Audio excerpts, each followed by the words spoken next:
Commence primary ignition. I'm just not the hero type, clearly. What a piece of junk.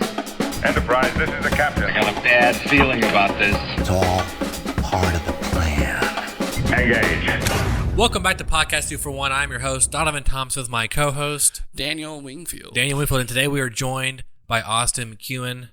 Hello. Yes. Of Something fame of what's Letterbox fame of what's your production company name? Yeah, Death Sentence Films. Death Sentence that's right. Films. Yeah. Is that inspired by Kevin Bacon's movie Death Sentence? That'd be pretty cool. Have you seen the movie? It's amazing. Is it a horror movie? Oh yeah, it's good. It's a good movie. It's basically Death Wish. It is the same books. It is. It is. Yeah. I didn't know that. it's based on the same books as Death Wish. It's like a retelling of Death Wish. No, not really retelling. It's like a sequel, kind of. I didn't know that. But yeah. You know what Death Sentence is? It's basically his. Sorry, audio people, my stomach growled. It's basically like a family member or his son gets killed, and then he goes just fucking vengeful. He like shaves his head off. It's a good movie. Sounds like Law-Abiding Citizen, but different. Yeah, I would say it's Law-Abiding Citizen is like Death Sentence, but different. Yeah. Like Which is better? Death Sentence. Really? Oh yeah. Yeah. I like Law-Abiding Citizen. I liked it. It know, was a you good know movie. the director? Entertaining. I don't. Uh, Wait, is it Roth? It's Spielberg? James Wan. Oh, okay. Or James Wan. James Wan. Yeah. So there's a yeah. moment in there where he's fighting with John Goodman in it. Yeah. Yeah. You see the saw puppet in the background. Oh, that's cool. Have you, Billy? You know, to me, sorry, this is not a Quiet Place apparently. So there's there's Death We Sentence. do what we want episode. That's true. There's Like Death them all. Sentence, and then the other Kevin Bacon movie that I really like, besides Tremors, that's a godsend movie, is Stir of Echoes. You like Never Stir of seen it. Echoes? Yeah. That's a good one. That was a good one. You like that one too. Okay. So it's a fun. I always like the movie. a I'll lot. take your word for it. Yeah. Or not. Okay, we're Haven't today decided. with another Babycast of the week. Again, we're here with Austin McEuen. He goes to where? The University of Central Arkansas. We are familiar with we that are soon place. to These be guys. alums of. Yeah, we We're are. soon to be alums. Like maybe Maybe. within like 2 weeks from me. Well, yeah. Some of us will be alums. Anyway, so we are here to discuss A Quiet Place Part 1 because A Quiet Place Part 2 was, of course, postponed due to Unfortunately. Indeed. the Yeah. coronavirus. And if you care more about that and like podcasty things, you should check out our last episode. You know, it's funny. I was doing some, just looking up some notes and casts and things like that. So I had things on my mind, and I just looked up A Quiet Place Part 2. I wanted to watch the trailer again. Yeah. And it pulled up showings in Stuttgart for like tonight. Did it really? Or like no, like I think it was Stuttgart. Let's I was go just do like, it. What? And I was just thinking, I was like, what if one of these little theaters got the movie that early, and like They would still slay. showing it? They would slay business. Oh my God. And also be But like it's in like Stuttgart, epicenter. Arkansas, where literally no one is alive there that is like, in the actual real world. Shout out to Shelby who lives there, our coworker. We love you, Shelby. No one. It's like if that was still in theaters, and like no one would even know. It's true. Like it would never make headlines because no one's gonna go to the theater in Stuttgart. That's I didn't true. even know they had a theater. Maybe it's not even Stuttgart, the town that I was seeing. Maybe it was like Russellville or something else. But that was funny. Yeah. I was like, what if I wanted to almost call them and be like, is this showing tonight for you? I would have fucking bailed on this podcast. I would have went and watched it. That's what I would have done. We found some Podunk, Arkansas town I with a would Quiet have, Place yeah. 2 already. It'd be the only 3 people in the theater. It'd be amazing. I'd chance it, honestly. That is how we would make it. Is if we had a Quiet Place Part 2 review That is. before the entire world. We'd be the only ones who've seen it. Yeah, Like, oh, exactly. can't tell you, Yeah. no spoilers. We might even get reached out to by No, John we Krasinski. no, or we would his spoil lawyers. it. Oh yeah, we would. We get a cease and desist pretty quick on our podcast. Ooh, but yeah. that's how you made it. Though. But even before that would happen, our podcast would have been like ripped off the internet and put in so many different places. That's true. It'd be on Pornhub before that happened. we could have. Yeah, you're right. We could have. It been Pornhub 2 Why for don't we 1. have a Pornhub account? Huh? We should have a Pornhub account and post all of our videos on Pornhub. I didn't know you could. I guess you can can do make. whatever the fuck you want on Pornhub. I guess you can make a Pornhub account. We could have a Pornhub account and put our podcast on Pornhub. Well, I mean, a whole market there we're not tapping into. Apparently. exactly. I mean, who they get done with their business, feeling a little, maybe some shame or just some general deflatedness. Oh, what's this podcast? Smoke a cigarette. A and listen podcast to would be a Podcast 2 for great 1. post. Not coital. Well, it'd be like individual coital. I don't know. There's got to be a term. Well, for if you post them on Pornhub, you can get really Post-coital. creative with the titles. Exactly. That's true. Yeah. That's true. Porncast 241. Yeah, exactly. A not so quiet place episode review. Yeah. Oh man, fuck yeah, we could get some real Yeah. dead shot to the pussy. Yeah. 241. Did you say dead shot to the pussy? Bloodshot is what I meant. He did this- Bloodshot. He thinks bloodshot is dead shot. It's He did too this close last together, episode. and they're It's generally similar. Okay. Did you watch Bloodshot yet? No. When could I have watched Not you. Bloodshot? I wasn't even looking at you. Talking to our You're guest. looking in this direction. I'm over here. I'm looking at his eyes. Yeah, but that is so close to my eyes. You see, like, By the time I There's could no go difference. watch it, it was theaters are shut down. Right. So, Well, I mean, hey, in like 3 it's days. out like on digital. It comes out digital. soonish. Yeah, pretty soon. the last thing I saw in theaters was Onward. So, Was well, the yeah, we last saw, thing. Yeah. we saw And Onward. that is also like about to be on Disney Plus. Yeah. Yeah, Like it's this weekend, I it's, think. Or it's April digital. 4th, Yeah, 4th, it's maybe? digital Yeah. right now. Next but week. soon. Yeah, That's yeah. next week. I'm not timing this episode, so we're gonna have to start doing that. We're almost at like 5 minutes ish. Let's do A Quiet Place Part 1. Oh, so as we know, Part 2 got canceled, and we haven't got a date yet for it, but we will hopefully pretty soon. Yeah, Quiet Place Part 1. Actually, I saw this movie with Austin for the first time in theaters. Yeah, we got to witness from afar the debut Oh, of we the movie were. at South by. At South by Southwest. Also, Yeah, we our were there. friends got to take pictures of John Krasinski yeah, and of Emily course. Blunt walking Bastards. around. And did anyone from the school get into that screening though? I No, don't no one No, got in. no. It was like impossible. Yeah. It was impossible. Yeah. No one got in. The movie itself is, of course, directed and written by John Krasinski. It stars him and his wife Emily Blunt, and it follows a family who is in like a post-apocalyptic world in which there are some type of alien creatures or beings that basically they hear and feed off sound, and they basically they go to that sound, and then you're fucking dead, right? And they're like they have impenetrable skin. Yeah, so it's kind of course, that's where the title Stuff. becomes A Quiet Place. You have to be very quiet, and the movie is basically the whole point of it is like, we got to be quiet and using Sign language. and everything else. One of the main that kind actors stuff. is deaf, which is a key. Right. Yeah. Point. So real quick, Yeah. how do we feel about this movie? And I want to start with Austin, our guest. Bastard. I enjoy it. Yeah. I think it's good, but I don't think it's perfect. Really? Okay. Yeah. We'll get to that in a second, Daniel. Well, no movie is perfect, so actually, woo. Did you like it? Sorry, It's okay. got a little lost in You the film did. snob You did. right there. Yeah, You did. Um, You're always I there. It just really fucking creeps up. enjoyed it. I'm not a horror person at all. Like Right. I say that, but like I loved The Shining. I loved Get Out. I loved this movie. So like there is a part of horror. You're that the is worst kind obviously of for critic. me. Oh yeah. But I don't seek out horror as a genre. I don't Right. seek out horror films. I'm not like, ooh, this movie might be good. Or I'm more like, oh, I've heard this movie's great. I'm willing to watch it. Hey, Daniel, meet your opposite. I know, Yeah. I know. Yeah. Other than my other opposite, you. Exactly. Just that's more of Yeah. a talent opposite like relationship rather than a personal opinion talent relationship. It's like, Proceed. math. No, I loved it. I thought the cinematography was gorgeous. Yeah, it's I great, loved the yes. set design. Just really a big fan of like just the look of the house they were in. Just those brown, rich colors. They just felt gritty and dark and like just cool and like it's. I love post-apocalypse stuff anyway. Like post-apocalypse is definitely something I'm drawn to because I'm preparing for it. But yeah, no, I really enjoyed it. I thought the emotional beats were great. I thought the monsters were scary and not overused, which is something I'm always wary of in horror films, is just leaning on jump scares and, cheap thrills. And I felt like there wasn't much of that at all in this. So loved it. Very, very big fan of. Yeah. And I'm Well, I'm you glad know, you I liked was already a fan of John Krasinski, but it just like elevates my Oh, yeah. appreciation of his talent in front of behind the screen. I'm like, holy shit, we need to see more John Krasinski directed stuff. I know. Like all the time. I think, of course, just kind of echo these two guys. I really enjoyed it, and I remember when we watched it in theaters for the first time.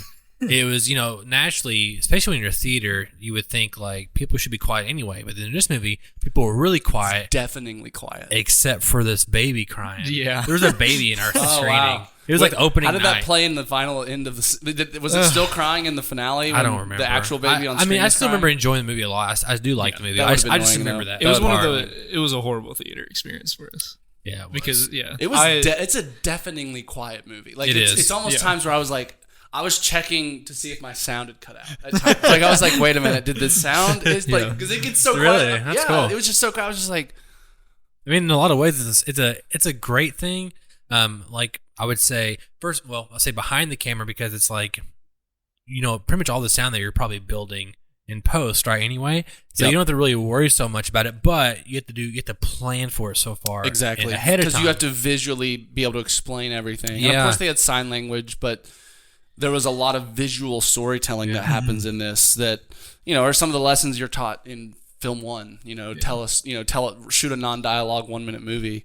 Some of those same skills are applied here. Right. And was this John Krasinski's first directorial? Directorial He didn't come up with the story. There was like a spec script for it, and then he ended up taking that script and then rewriting it and then directing the script. So does he still get written by credit? Yes, he does. Not story by though. He doesn't get story a by. co-story by. Yeah, he doesn't get co-story by. I would say for a first time, he did great on visual cues, emotional beats, and everything. Not having to rely on It's always dialogue. impressive when these actors, especially someone who's like kind of known for comedy. Granted, he's done Jack Ryan. He did like 13 Hours. But even that is a role that is a little cardboardy.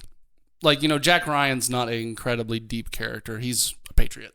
You know what I mean? Like, he doesn't have like a super. Have you fleshed out- seen? Yeah. In fact, I've seen the first half of season 1, and I've read in detail the plot for the entire thing. When one of my students, when I was teaching film creation, turned in a paper about cinematography that was just the entire synopsis of Jack Ryan's season 1. Have you watched? I The gave him a Hunt bad grade for Red October because I was also pissed because I hadn't finished the movie. I No, finished the right. season. I was like, "You motherfucker, you've just ruined it for me." You bastard.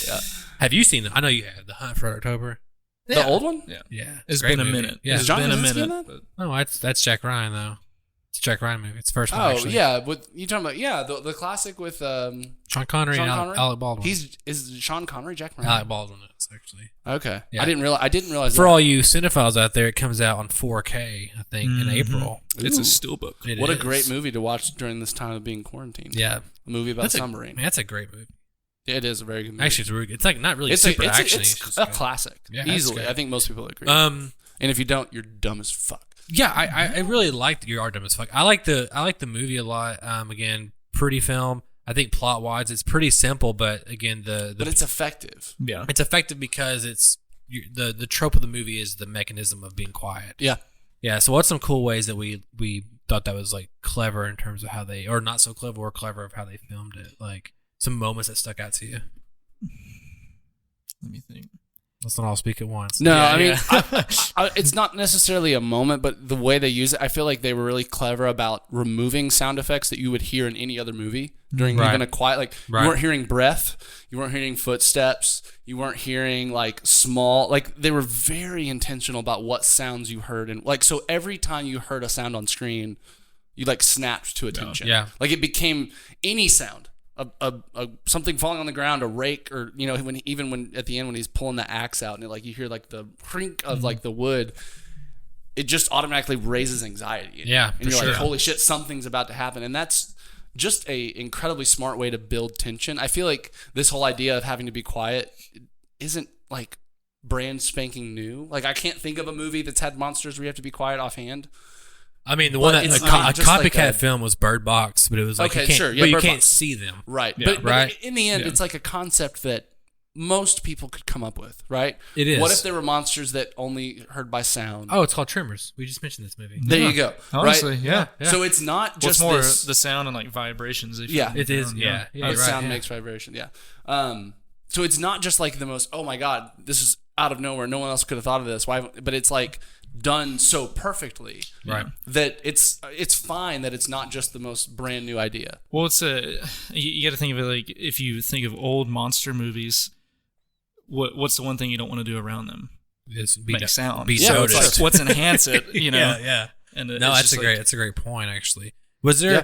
I mean, I know you don't like jump scares and stuff. No. Was there anything that stuck out to you that was? I mean, the movie is kind of basically jump scares. It has, right? some, but it's more I about feel like it tension telegraphs building. them though too. Like even in the beginning when the son dies on the bridge, You see him come in the background. exactly, and you see the whole moment coming. John running on the bridge, which again is like you're watching him run. He's like, how is he running that silent? That's impossible. Like if you, like there's like no like sound effects. It's like muffled. I but just it remembered works. again. It's been a while since I watched this. I remember them putting sand now.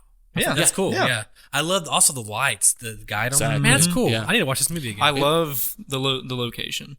The Yeah, entire movie. like the farm. yeah, and it's Yeah. smart because And- it's cheap. It's cheap. it's It cheap. is, yeah. Let's look how cheap. Like basically one location. Which is, if you notice in the trailer for part 2, it's like, oh, there's cities now. Yeah. Oh, they have a budget now. Well, here's one. The first one cost between 17 and 21 million, Yeah, so and it cheap. made 340 million. So it had a little good return on budget there. a little bit. A little bit. They made most of their money. What were back. you saying about the location, though, Austin? Oh, I'm just saying they're able to make it cheap because it is basically one location. Yeah. But I also liked it because it's a farm and like rural, and that lends itself to like quietness. It too, does, yeah. right? Which is kind of the serenity. But quietness. that's a smart thing, you know, on a screenplay level and on the family level, because it makes them like, well, we want to be somewhere where there's not like concrete and echoes, and it's in the wilderness. You're in the wilderness, you know? And that brings up another point. I love the scale that this movie dealt with. Like we weren't dealing with trying to kill all the monsters or find their weakness or something. It was like just a family story, and just about this individual family's survival, and on top of that, like the relationship between daughter and father. Yeah, and I really do feel like the way they looped the son dying in the beginning, looping into the daughter-father conflict of she doesn't feel loved anymore, she feels so much guilt and shame, to then him like professing he's like, I've always loved, and it's such like hard. Like I got a little emotional when he's like telling her, like signing that he loves her before he yells out for the monster to come get him.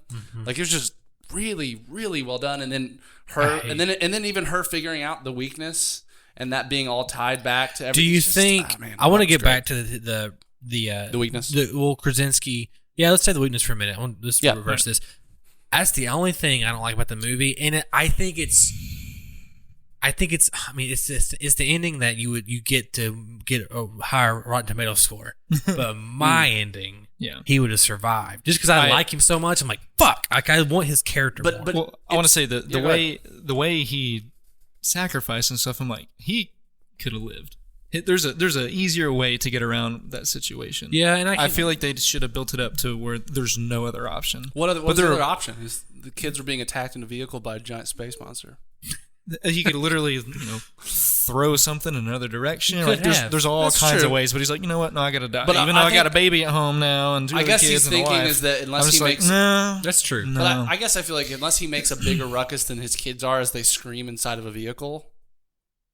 I don't know. I feel like maybe he's trying to compete. Here's the thing. I understand. It can always be changed because the script could have been changed. But I think it makes sense on the story level. Of course, how do you show your daughter that I love you is that you kill yourself for her, right? That makes sense. Like that's the ultimate sacrifice you can make. So it makes sense on the story level. I think personally, being a selfish person, I just wanted him to live because I just like this character. But I think that's a smart. You kill your darlings if you want to make emotional impact. This film to me would not have, especially the fact of like how it ends of them like gearing up with all the monsters, like such a badass ending to a film where you felt like the main characters are always just at a complete like they have no advantage over these monsters. All they can do is run.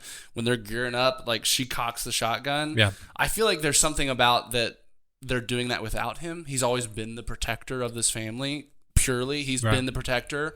Now he's gone. They have to protect themselves. I think there's something that's good about that. That like isn't that again the emotional impact of the end of the movie to me feels so much more deep because he's gone. But we do lose a family member already. Yeah, I feel like I don't know. But that was the inciting incident. Like that was the inciting incident, right? Like, yeah. I don't know. Question: do you how do you feel about her being pregnant? That was a great. Of course, that's the worst thing that could happen. She's pregnant and she's going to give a baby. This is literally like DEFCON 1. I loved the shot where they introduced it. I loved it. Like it was just a beautiful. Like she's hanging these like homemade like crib danglies, and she just steps up on a stool, and then it's just her pregnant belly with the danglies next to him in frame. It's gorgeous, and it's just so smart. You're like, oh damn! It's one of the biggest conflicts you can have in this kind of movie. It is. Yeah, it's just like a screaming baby. Yeah, it had like a soundproof crib, and it's pretty crazy. And in that way, it kind of is like a cliche a little bit, like saving the newborn baby in the apocalypse. Like the baby represents hope for like life. Even it's Walking Dead. I think it represents death in this world. Honestly, like I mean, the baby. It represents life in the sense that it's literally a newborn baby, but like it's a death sentence for the family. Well, but it's new life. It symbolizes hope beyond these monsters. It symbolizes humanity trying to move forward in the face of potential. Yeah, but I don't think I would say the majority though. Whenever that shot does happen, you just said, "Oh fuck!" You don't think, "Oh, she's pregnant." No, you adds think tension. You're oh shit! Like that's going to cause problems. That's what I'm saying when I say. Absolutely. Yeah. It's used as a tension device, and you knew it was coming, right? Yeah. You knew. I'm sitting here watching this movie with my pregnant wife. Yeah. And she's like, no. She's like, no, not at all. That's I mean, she's probably like, well, she like doesn't scream, gives birth. Yeah, no, it's tension and then she passes out like in the basement, like right after he finds her when they gave birth. And Yeah. it's just, and then of course the end of the crying, but it's just This movie has a stress level almost like Uncut Gems, where it just never stops. Uncut Gems. I would agree. And, You're just like- but it's interesting the way it does it He hasn't because seen Uncut Gems. I haven't. mind you. You need to. but I know of the style, and I do want to very badly. I've said real quick. I've said this to he's not already knows this. There's a scene in Uncut Gems where they're just trying to get these guys out of the middle of this door. He's like locked them in there. Yep. That scene alone, and I don't get anxiety. I've said this multiple times, but I'm like, oh my god! Like I felt like my blood drained from my body just watching the sound design and just watching the cutting. I was getting anxiety watching it, and I was like, I don't know what's going on. And just Sandler's performance. It's I'm crazy. Like, oh my! It's crazy. God. But that scene to me has more anxiety, and it's way less. It's like opening a fucking door, and that scene is way than anything in A Quiet Place. But Well, to be fair, it's showing you a real life scenario versus one that is much less. No, real I life. know, Yeah. but I'm saying like it's just the credit to the Daffy brothers for doing that. Yeah. No, I was saying like I agree. There's almost no break in the tension, but they do that in a really smart way. That there's breaks in action. There's a lot of quiet, just soundless, open like character development, emotional interaction, and stuff like that. But you never lose the tension because it's quiet. And I think that's also playing into like probably just human evolutionary like survival instincts that like we always want to see things because if we can't see there's potential danger. Same thing with hearing, right? You want to be able to hear what's coming because it gives you a time to react, time to escape danger. And so I think just that silence that would engulf during these stretches, you were just like, but I know something's out there. Even if they're not showing it to me, even if it's not coming right this second, something's gonna come, and they're gonna knock something over. He's gonna make a sound or something. I've got 3 more points real quick. Bring it. That we're going to go on. We're going to end the episode. 1, how do you guys feel about the device that's created at the end by Krasinski, right? Yep. Do you feel like it was too nice and neat, wrapped up in a bow? Like, of course, like in this one whole 90-minute movie, we go from all this stuff to him sacrifice himself, losing a family member, everything else, giving birth to a baby, and also finding a way to defeat the monster. Do you think it was too much, or do you think it was just like too coincidental? You know what I'm saying? It's a movie. Yeah. Like, how do you feel about that? Like, it's like does it feel kind of weird to you that they also figured out how to kill the monster in the same movie? You know? Well, it does take place almost 500 days. True. Yeah. There's over a year in between the beginning and the end. Yeah. True. But still, I'm talking about on a movie level. Yeah. Granted, we are highlighting the most important parts of these characters' lives at the moment. But I don't know. Is there something weird about that at all? Did it bother you guys at all? Not really, because if it wasn't there, it'd be like, well, where are we going with this? Exactly. I think the same thing. Like, if it was just he died and we got away, they really didn't end the movie in any much of a different place than they began. Right. Just constantly running. And it, in some ways, it's kind of like Signsy, like because they kind of plant this thread early on with him building these for his daughter and maintaining them that like, just like with the water cups and signs that like ends up being like kind of the secret to defeating them, this seemingly nominal thing. So I thought I liked it. Did you think for one second that wasn't going to be the way to defeat them? Did you call it pretty early on is my question? No, I didn't, but I wasn't really trying to figure. I knew they would find some way, but it made like as soon as you saw it, I felt like, of course, of course, it's sound that defeats.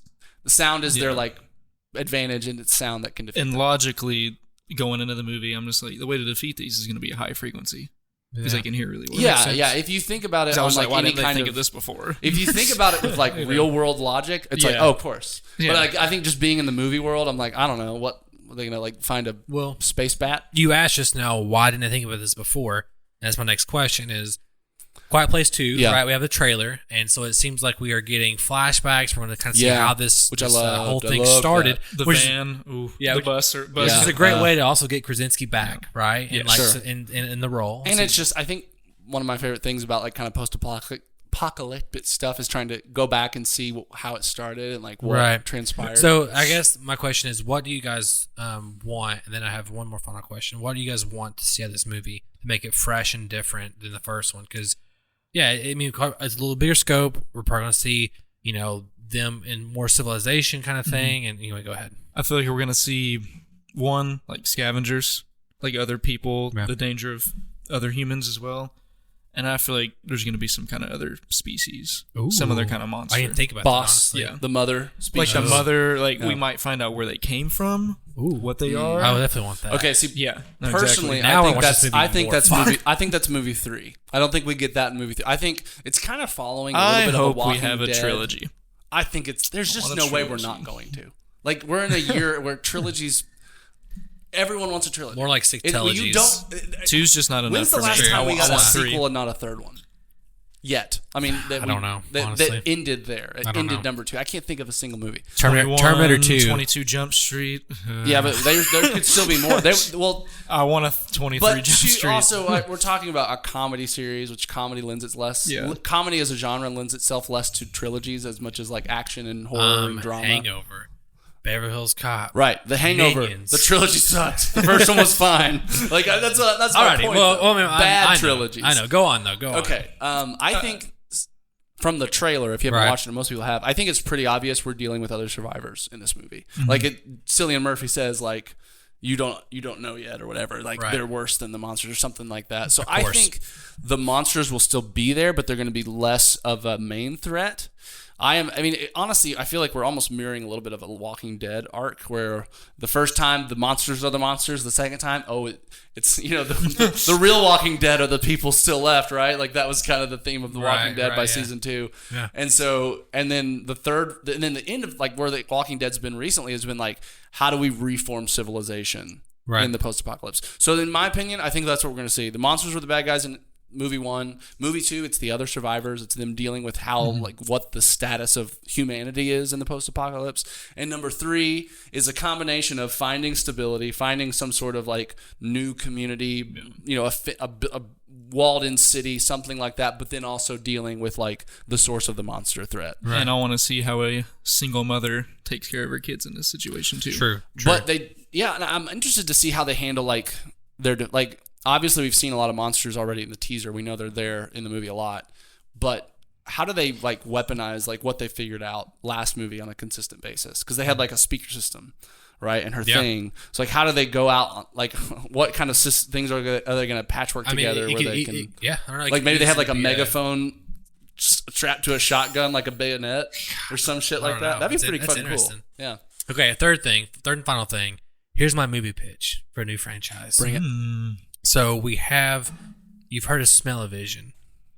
So let's do a movie franchise where there's monsters, but when you, as the audience member, when you smell something, you're like, oh shit, the monsters are coming out. So you can like smell bacon when they're in the kitchen. And then all of a sudden you're like Like what's sulfur. What's that smell? And all of a sudden a fucking monster comes in and Yeah. kills them. And then you're like, fuck. And then next time it happens, you're like, Well, fuck, isn't the that kind of monsters- like 4D? Yeah, dude. But like mean, just specifically for a certain type of movie? Yeah. I can imagine one where like you smell sulfur before the monsters attack and then you Exactly. smell it in new the thing. theater and then immediately the characters react on screen to Exactly. the same thing. That would Yeah. be cool. We just need a monster movie for each sense. There you we go. have one That's- for Hey, Cyanide. that's Yeah. now hey, that's actually a pretty fucking interesting idea. Make some kind of connected monster universe where Ooh. it plays off the 5 senses. There's 5 like maybe there's even like Fuck. 5 god monsters. That's why we should be or hired. 5 yeah.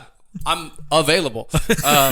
No, yeah, like 5 god, like maybe like monsters are also kind of like demonic god type things. They could be like the deity of each kind of those, or you could just And have, then movie 6, we get religious and shit. You have to like fight the devil. Yeah, dude. yeah. I mean, there's could be so much you could do. I love that idea though, like a different monster, a different kind of being that preys on different senses.